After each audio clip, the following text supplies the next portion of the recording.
call myself a rogue nurse. I have discovered over the years, and I'm still discovering because I'm always learning, that we can be empowered to take care of our health. And there are many, many tools out there. There are many practitioners and people that can help us, chiropractors, acupuncturists, coaches, and there are many things that we can do to help our bodies to be fabulous, to live with vitality. And I am not somebody that believes that, oh, my mother had diabetes, so I'm more than likely to have diabetes. I'm going down that road. You can have control over many of the things. Now, I'll also say I am a nurse by profession, and science is an important thing to me.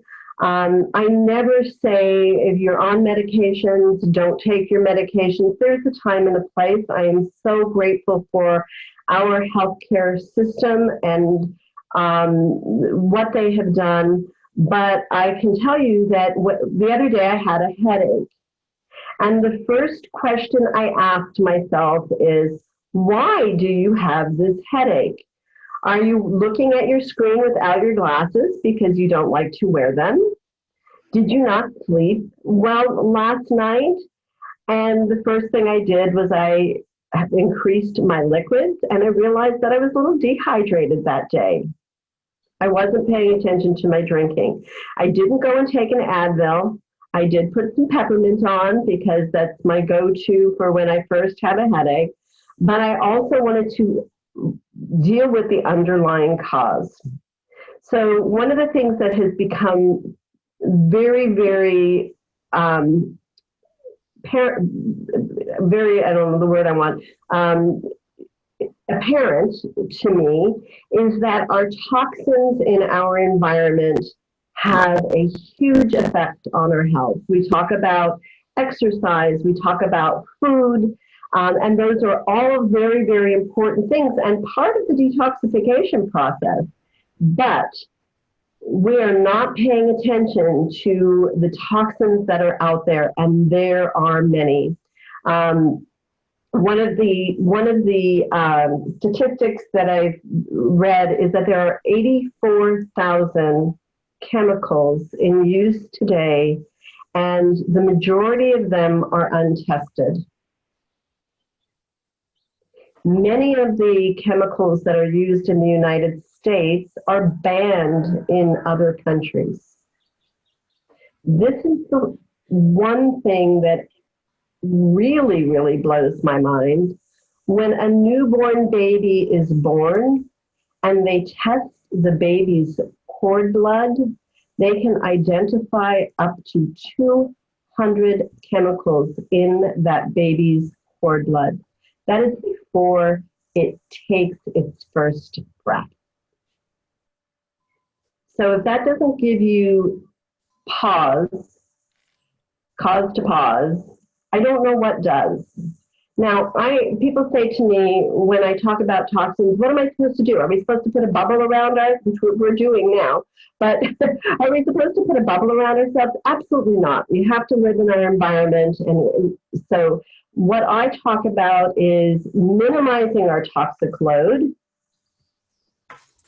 And this is what our toxic load looks like. We have a lot of processed foods, packaged foods, the cleaning products that we use, the bath and body products that we use, personal care products that we use, and our environment. A lot of that we don't have control over, but much of it we do. If we can start to learn to read labels and support ourselves with non-toxic products, foods, etc., we can go a long way. I talk about it as a domino effect. If you keep adding dominoes on, if you keep adding toxins in, eventually the body is going to break down and you're going to have a problem. You're going to have disease. So learning to minimize. And the second thing that you can do is to start to learn how you can pull some of those toxins out of your body that are there. Years ago, what's one of the things that started me down this journey is this book called Slow Death by Rubber Ducky. It's a great book to bring awareness to the plastic world that we live in. We are surrounded by plastics. Our food is wrapped in plastic. Our cans are lined in plastic. We drink water out of plastic bottles. It's one of the most toxic things that we can have. So being aware of, oh, can I get my cauliflower not wrapped in plastic? Is it possible? Not usually, but if I can, I get very excited when I see cauliflower that's not wrapped in plastic. So we'll talk a little bit more about that. But again, an awareness. And it's a bucket. We have this bucket of products and water. Our water is tainted. Everything else is in that bucket. So we want to decrease what we're putting in that bucket. Some of the signs that you may be suffering from toxicity, toxic buildup, are sugar cravings, low and inconsistent energy, bloating, gas, caffeine addiction, binge eating, mood swings, brain fog, all of these things. And you can really see a difference when you start to remove things. I love coffee. And when I talk about a detox, people will say to me, "You lost me at coffee." And I've had an on and off relationship with coffee for a long time. And Pooja will know that, again, what is a toxin? Coffee may not be a toxin for everybody. And it depends on how you drink it. In Ayurveda, they talk about nothing food-wise is bad. A lot of cultures use coffee as a digestive. It's a bitter. And so for some people, if it's not affecting your adrenals, if it's not causing you to go off the wall, if you're not addicted to it and you're not having headaches when you withdraw from it, it might be an okay thing for you. But for many people, because of the fact that it is a stimulant and it affects the adrenals, it can be problematic. And then we tend to drink it on an empty stomach first thing in the morning, very acidic. So a toxin is any substance that can cause potential harm or adverse effect, causing imbalances in our body. Simply what a toxin is. How do toxins get in your body? Ingestion through food and water, inhaled through air and dust particles, and absorbed through the skin. And how does my body get rid of toxins? And that's what this is about. Really starting to understand what our body does and how it does. So there are 8 systems. And the first is the colon. And that's where most detoxes focus. You've heard the expression that all disease begins in your gut. And I want to talk about stools. Just like a 4th grader, I'm going to talk about poop. Because it is an important subject. It's one of the first signs for me that makes me go, uh-oh, what am I doing wrong? If I see a little bit of mucus in my stool, or my stool does not look quite like that number 3 or 4, my brain goes, uh-oh. So, I think that we don't focus enough. Out there, physicians don't think you're constipated if you're not going every day necessarily. Oh, it's okay to go once every other day. It is not. You need to be going at least once a day. 2 to 3 times a day is probably the optimal. And your stools should be looking more like this number 3, number 4, solid, long logs. If they're very hard, you're probably more dehydrated. This is starting to get okay, but it's still probably not got enough hydration in it. And then down here, you're getting loose stools. You're probably not absorbing nutrients well. And so that's something to think about. The other thing about stools is they really should not have a really foul or odor to them. You know, that people think that that's okay, but that's another indication that you're not digesting well. So all disease begins in the gut. The gut is the other thing. Robin was alluding to me loving the microbiome and fermenting foods. We are more bacteria than human cells. And they're finding out and learning so much about the microbiome that your microbiome might be different because of the area that you grew up in or lived in, your heritage. Your microbiome changes when you're sick. There's just a lot of fascinating things about your microbiome. So supporting that with good fermented foods, a good probiotic, is very, very important. The gut absorbs nutrients. It is part of the circulatory system and works with the lymph system, supports hydration. 70 to 80% of your immune system is in your gut. So if you don't have a healthy gut, your immune system is compromised, which in this day and age is very important. There's also the gut-brain connection, where serotonin, our feel-good, happy hormone, is created in the gut. So supporting your gut, one of the simplest ways is whole foods, organic, if at all possible. If you look on the environmental working group, there is something called the Dirty Dozen and the Clean 15. So the Dirty Dozen are the top 12 foods that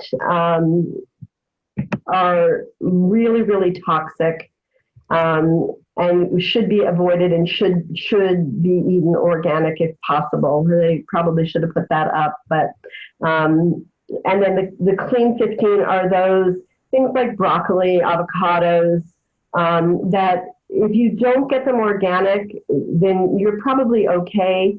But if at all you can, that's better. The other thing is eating locally at all possible, because your nutrient content is going to be much higher. Our soils are changing, and as things sit on trucks and in grocery stores, that decreases the gut content. When talking about the gut, one of the most important things I think is talking about sugar and candida. We are, a lot of us, with candida overgrowth. And one of the things that you need to know about those lovely bacteria is they have a very strong voice. And when they're not getting their sugar, they scream, "Feed me, feed me," just like Little Shop of Horrors. And they can overtake your willpower because they create that craving, and that craving is so strong, and it's not your fault. It's because the gut bacteria that wants to be fed basically overtakes your brain. And so decreasing the sugar and rebalancing the candida is going to go a long way to stop those sugar cravings. Ways that you can do this is, number one, really paying attention to the sugar in your what you're ingesting. I know a lot of people do smoothies in the morning and they add protein powders, and a lot of these protein powders are very high in sugar. I've seen them up to 7 grams, and it's not something you want to do. A good protein powder is going to not have that much sugar.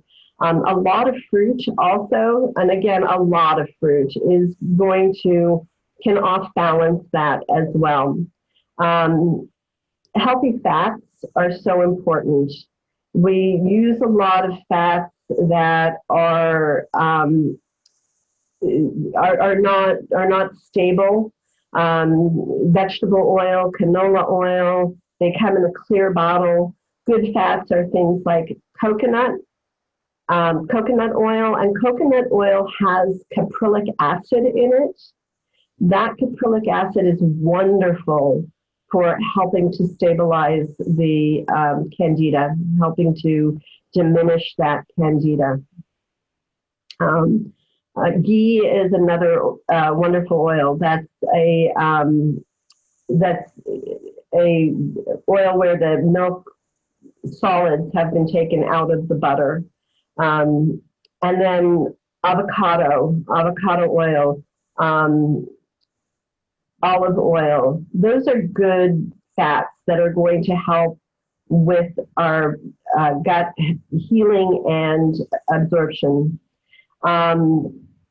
Other things that are really good, we have become, because we're so ingrained in that sugar society, we've lost the ability to really enjoy bitters. And you can buy bitters in a bottle and take those to help stimulate digestion and stimulate the bile. But you can also use bitter herbs. Dandelion, especially in the spring, is wonderful. Endive. What is rocket salad? What's the other word? Arugula. Arugula. Thank you, arugula. So, all of these bitter greens are actually, they're not only food, but they're medicine for our body because they help to stimulate the bile. So things that are bitter, that's why coffee can be healthy if used correctly as a digestant. And many cultures have a small bit of coffee after dinner, not first thing in the morning to wake us up, but after dinner.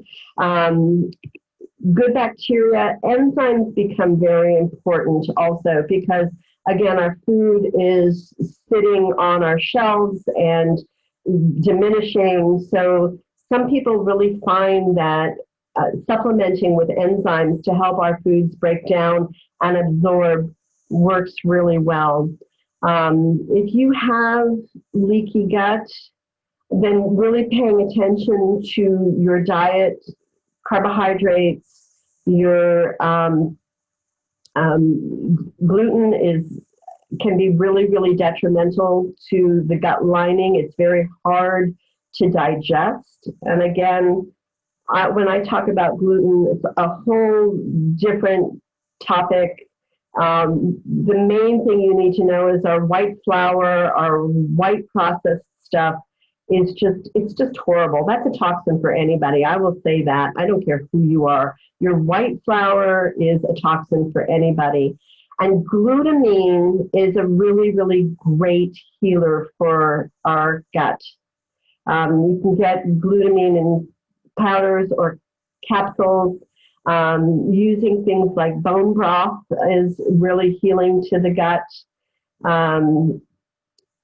Marshmallow root is another really, really good healing if you are having gut issues. So that is in a nutshell. I can go deeper into the gut, but we still have 7 more systems to go through. The liver. And I didn't do a lot of writing, so I'm just doing a lot of talking. Liver is one of the most important organs that we have in our detoxification system. The good thing about the nice thing about the liver is that it can regenerate and heal itself, even though it's had some damages. And right now in the society, we have a lot of fatty liver. Again, this is the cause of the type 2 diabetes, and there's a whole connection with the liver and the pancreas and all of those things, and talking about the bile. So the liver's function is to break down and metabolize food. It also breaks down toxins, like alcohol, like sugar. You know about people who have a lot of alcohol, usually will have cirrhosis of the liver or fatty liver. One of the things that we are seeing a huge increase in is something called toxic hepatitis. And this is a form of hepatitis because our body can't break down all of those 84,000 chemicals that we are inundated with. Again, plastics, things that you're cooking on. I posted on, and I have a link to my Facebook page, but I posted on my Facebook page, I was at my beach house and somebody had left one of those plastic spatulas. And I don't use plastic spatulas when I'm cooking, ever. And I took a picture of the spatula and then a close-up of the end of it and how it was basically melted. So if you're using plastic utensils when you're cooking, stop. If you use non-stick cookware when you're cooking, stop. Because these things with the heat break down and your liver can't detoxify them properly. The liver has over 250 functions. So be kind to your liver. Love your liver. It is a storehouse for vitamins, fats, sugar. It releases glucose. It stores glucose and releases glucose when we need energy. Now, of course, we don't want it to store too much glucose because then you end up with that fatty liver issue. There are a lot of really great herbs. Again, this is where the bitters come in and are very important. There are a lot of great herbs to help support your liver. Milk thistle is on the top of that list. I take a blend daily that has burdock and milk thistle and dandelion to help to make sure that the liver is supported in detoxification. These are things that people ate on a regular basis. They had milk thistle in their diet. They had burdock in their diet. You can go to an Asian grocery store and you can get fresh burdock to cook with it. So these are foods. We've lost all that. We've lost that bitter taste. Other things that are really good for the liver is coriander. You can use it in the fresh herb, coriander spice, or oh gosh, my brain. What is the leaf of the coriander, Robin? Help me. What's the herb? I'm not sure. Cilantro. Cilantro, yeah. Well, that's what I was going to say, but I was like, Yeah. My brain sometimes. Cilantro. Cilantro is an amazing detoxifier. It binds, and a lot of health professionals that are working with heavy metal detoxification will use cilantro to help pull out the heavy metals. Simple things like using apple cider vinegar in the morning in a glass of water, or lemon juice, or lemon oil. Any of the citrus oils are really, really great for helping to detoxify the liver. So adding some of those simple things to your diet can help with liver detoxification. The kidneys. So in traditional Chinese medicine, the kidneys are considered the life force. This is where the qi lies, in those kidneys.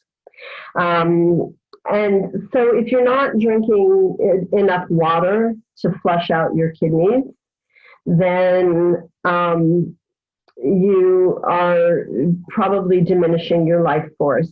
And I want to really, have you think about, if at all possible, the type of water that you're drinking. I have a Berkey filter.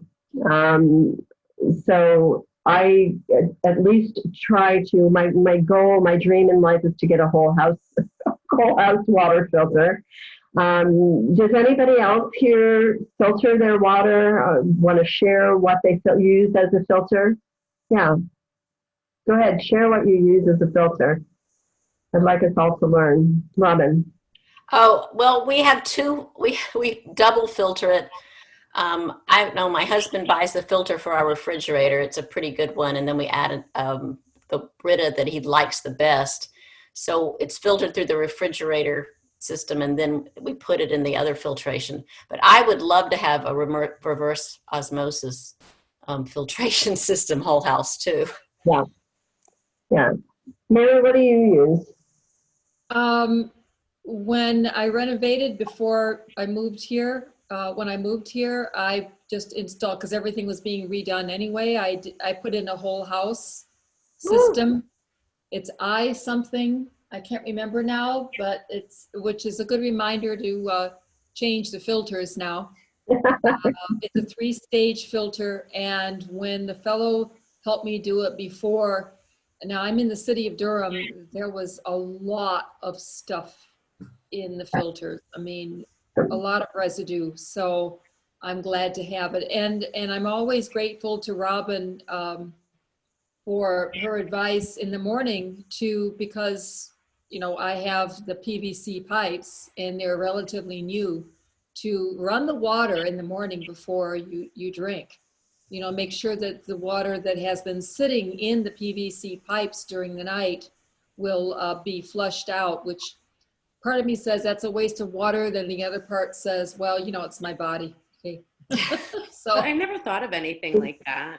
Yeah, Robin told me that. Thank you, Robin.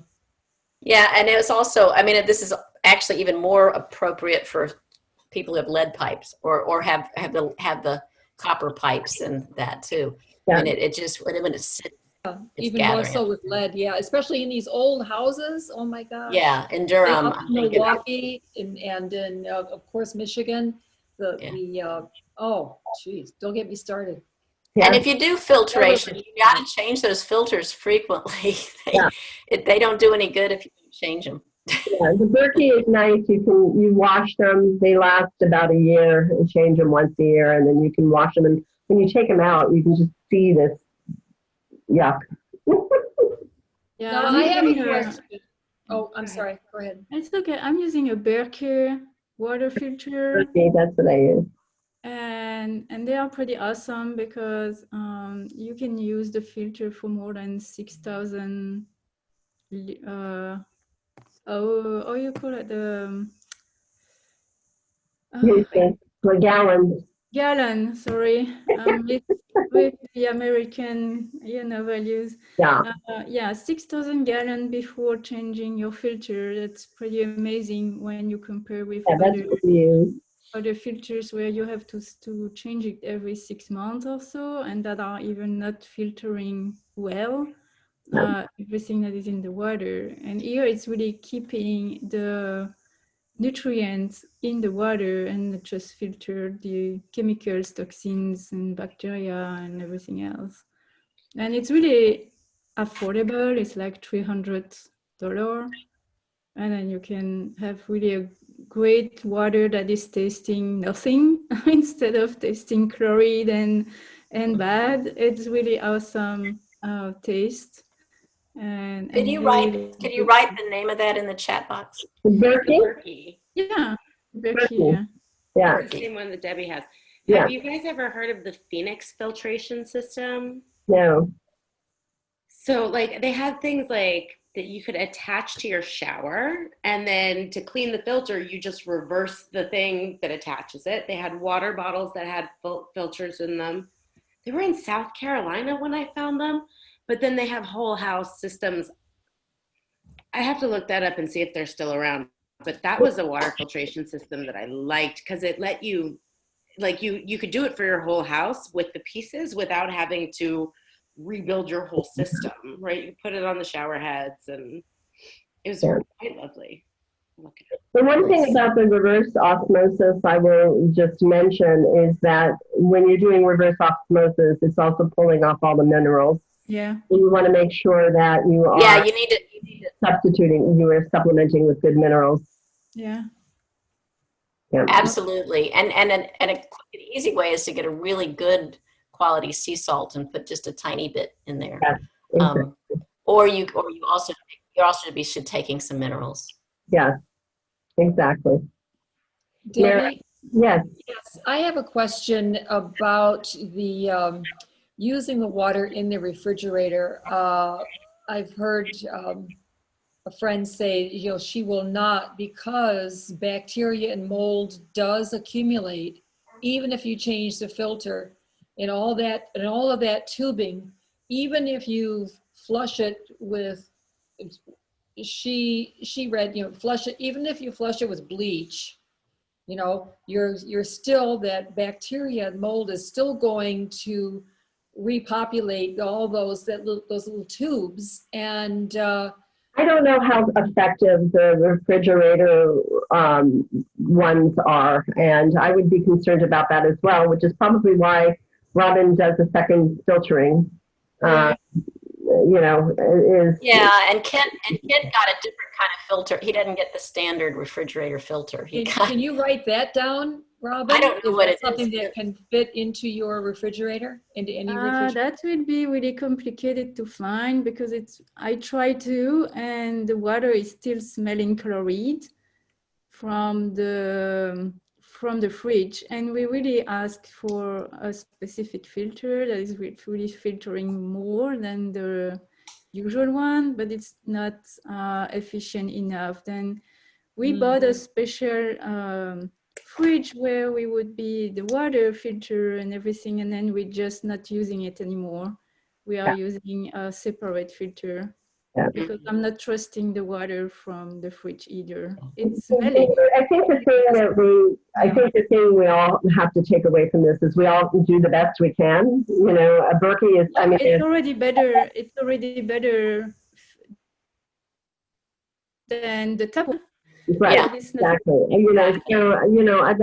That's the thing again is that awareness, so that we all can, a Brita is better than nothing, but then, really look at it. And one of the things that we have to think about in our water is fluorides. To me, fluoride is a big toxin. It affects our thyroid. People look at me like, what about our teeth? And I can tell you, first, xylitol works as well as fluoride in strengthening your teeth. And just go read about fluoride. It is a toxin that we really should be being concerned about, especially with our kids. The other thing about the kidneys is that's where the adrenals sit. They're these little tiny organs that sit on top of the kidneys. And so again, with the caffeine and the coffee, there's two things about coffee that are problematic. One is the caffeine and the constant stimulation. And the second is the acid in your stomach, and people can be affected by both of those things. Other things that are going to affect your adrenals are stress, our constant fight and flight that we have can be really a problem for those adrenal health. And some of the good things to help support our kidneys and our adrenals. Our resveratrol is really important. You get that in your grapes and red wine, but then again, can be toxifying your kidney. Cranberries are really great for your kidneys. Cranberries and cranberry juice.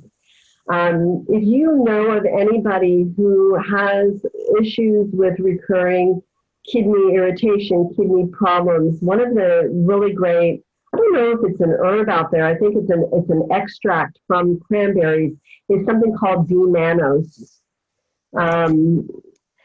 It is really amazing for people who have recurrent urinary tract problems, issues.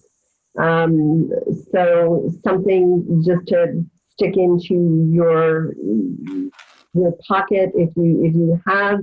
I read an article years ago when I was having problems with my urinary tract because I was a nurse and wasn't going to the bathroom or drinking enough water and proper time.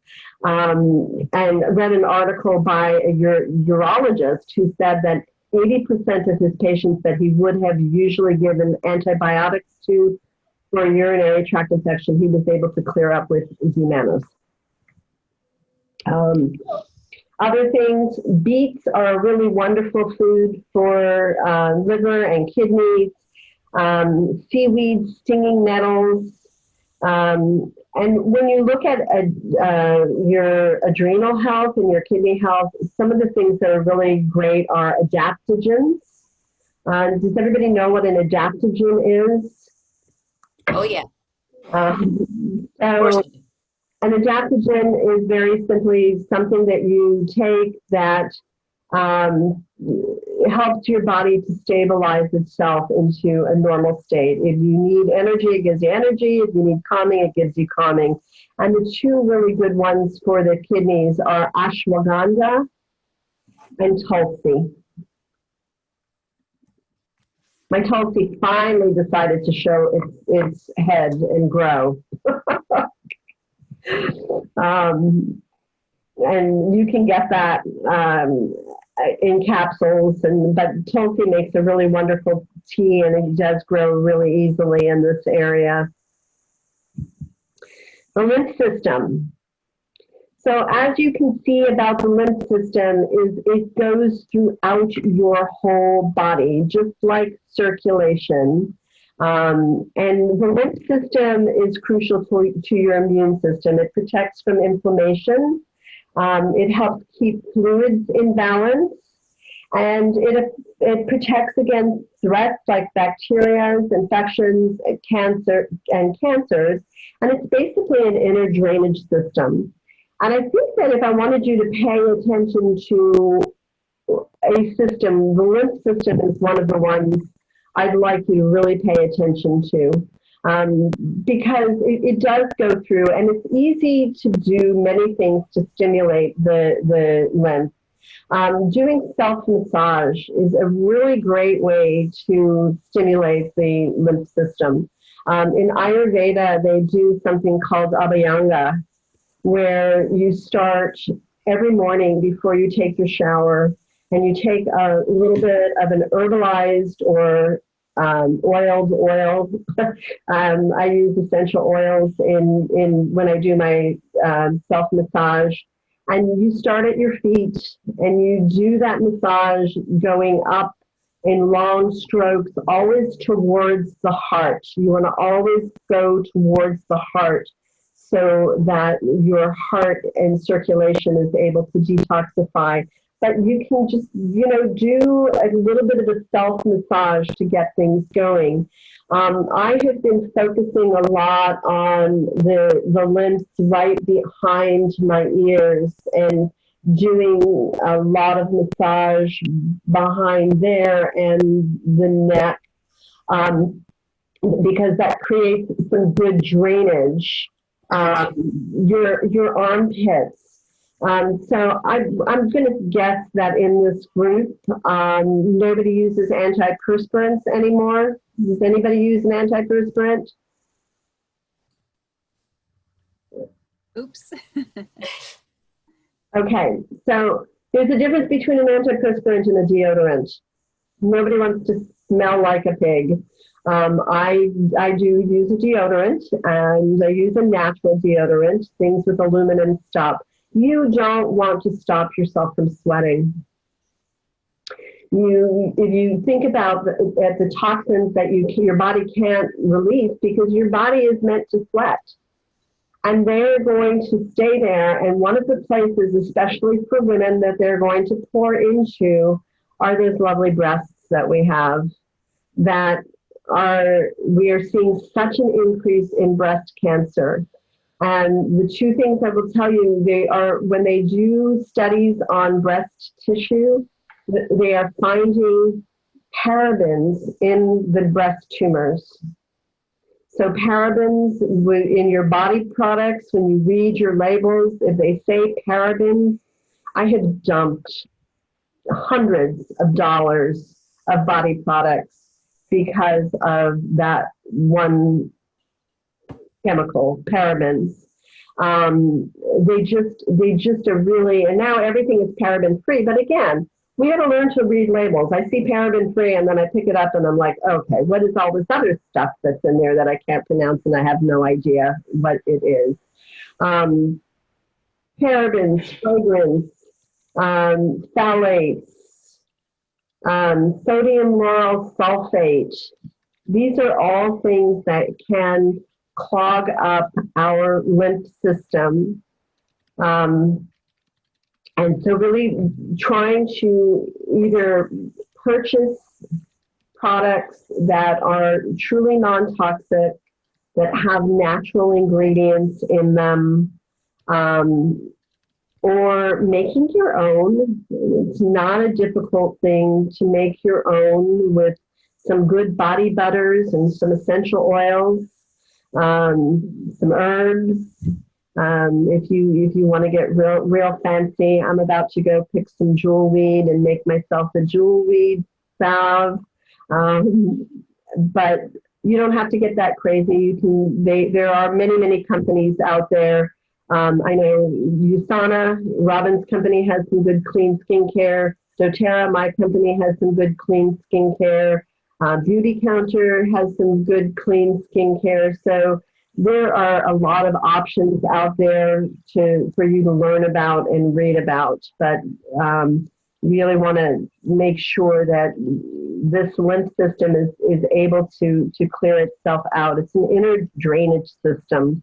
It's attached also to things like the tonsils, the spleen, the thymus. I'm going way over. I haven't even begun to get together, so I'm going to hurry up. The thymus. So when you're doing things like tonsils and stuff like that, think about that. Think about, what's going on with your lymph system before you jump on and get things removed and pulled out. Lack of exercise. I love to use a rebounder for my lymph system. One of those rebounders that you can jump on. Excellent way to stimulate your lymph system and dry brushing. I'm going to jump through on the others because we're we have a lot to cover. Yeah, the blood. So our blood, it strives to have a pH of about 7.4. That's in balance. Things that we eat or drink can increase that pH, making us very acidic. Coffee, I've got back on that coffee again. Having a lot of greens in our diet is a great way to make our blood more basic. And so helping to stabilize that. So nutrition is the biggest and best way to help our pH in our blood. Things that can stimulate the blood are some herbs. Ginger, black pepper is stimulating, both, in our foods. And again, I love to talk about essential oils. You can use that in self-massage. Coriander is another really great. Any of the hot spices, cinnamon is really good to help with a lot of things. It helps with our sugar balance. It helps with our digestion. and it helps to warm up that blood. The respiratory system. The breathing removes metabolic waste. It carries, when you breathe in, it's going to be carried through that, again, circulation and lymph system. They say that the indoor air is 5 to 10 times more toxic than the air outside, and I've read even higher than that. So when you are home, if you can, on days like this when it's beautiful, open up your windows and get some fresh air going. Diffusing essential oils is another wonderful way to kill the bacteria and yeast. A lot of essential oils are antibacterial. If you use Glade plugins, air fresheners, candles with scents, and especially candles that are made with paraffin, those are things that are going to hurt your respiratory system. You really want to ditch those and get rid of them. And then this is where our yoga and deep breathing and how we take care of our lungs becomes so important. I do a deep breathing exercise that I've been doing more and more. You can do it with me real quick over here. Take in a breath at the count of 10. I want you to hold it. We'll start with 7. I'm doing 10 now. I've worked my way up. Take in a breath to the count of 7.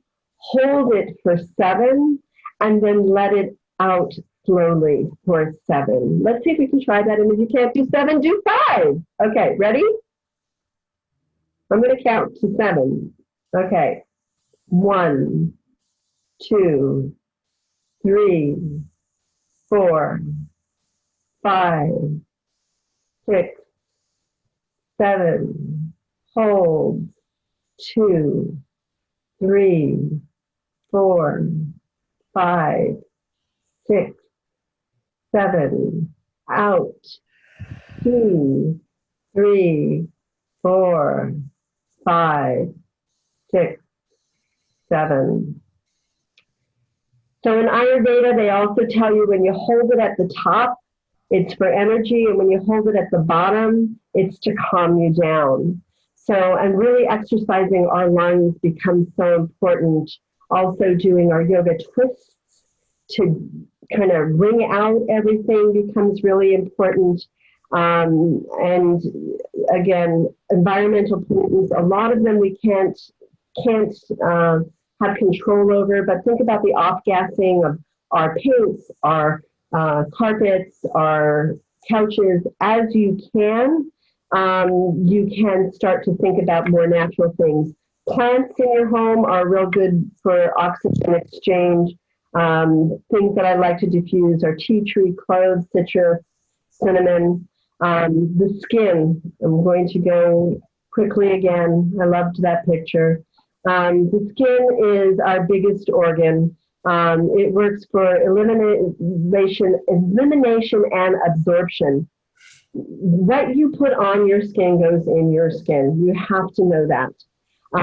Sweating is so important. It is one of the best ways to get rid of toxins. So if you can have a sauna, I do have a tent sauna. They're not expensive at all. Relatively inexpensive. There's about $300 or $400. Those are the ones you can sit in and just zip yourself up in. The best ones are the cedar wood, infrared saunas, obviously. But, going outside and taking a brisk walk and sweating that way, doing some exercise is great. Dry brushing, just taking a dry brush a couple of times. You can do it in the morning. You can do it a couple of times a day. And just getting your dry brush again towards your heart is really great way for stimulating the skin.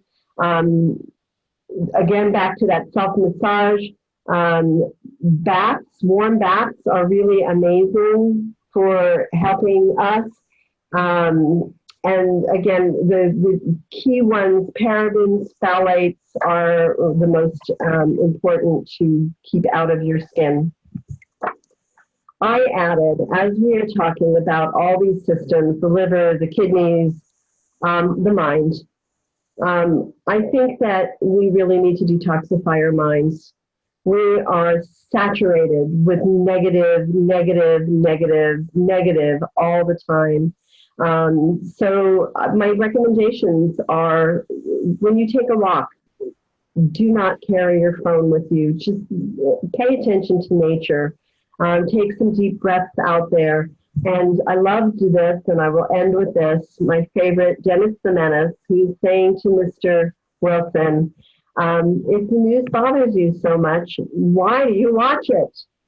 We seem to watch the news from first thing in the morning till late at night. My husband said to me when I looked at the paper the other day, anything good? I said, no, COVID is still here. California is still burning down. We're still having riots. And there you go. So take a news break. Take a break from your mind, because that affects so much in your body. This is me.